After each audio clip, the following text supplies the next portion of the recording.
ẹ̀yin ọmọ yìí bàbá àgbà ayé yín á dá o àṣẹ bàbá mi ìgàdò tó àṣà mo dúró dédé ṣàgbàdéwèrè bó ní gbòòrò bó ní gbogbo nǹkan bàbá mi àgbàlagbà ọlọ́run adódédé ó yẹ ẹ̀yin ọmọ yìí ọ̀rọ̀ wa tọ́pẹ́ àbí ò tọ́pẹ́ tó àṣà ọlọ́run ọ̀rọ̀ wa tọ́pẹ́ o ọlọ́run láàrún ó tọ́pẹ́ ó yẹ mórin ọpẹ́ wá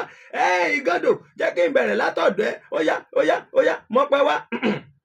kí ló wáyé lọ fún tóun mo fẹ́ ọ̀ fún mi ní bàbá mi ó yá ìbẹ̀rẹ̀ jíjí mo jí o bàbá jíjí mo jí o bàbá níbo ló ti jí wèrè ń ṣe wèrè ẹni ò ń jí lágo méjì ọ̀sán kí ló ń ṣe wọ́n máa ní kó o mórin ọpẹ́ wá gbangba máìkì lọ́wọ́ ṣàgbàdìwèrè tú àṣà bàbá mi àyèbá wọ̀ọ́rí mọ̀ọ́kán tó máa ń ṣe ìgàndò ní tó bá ti gbá kíní ẹ̀ ó ti máa ń ṣe nìyẹn ó ti yé yín ẹ jẹ́ kẹ́mi mórin ọpẹ́ wá lọ́dọ̀ tèmi ṣe tiwọn. òní ní fáínà ogun ayé mi o òní ní fáínà ogun ayé mi ìwọ Ọlọ́run sẹ́yìn ọmọ ìforí gbálẹ̀ ni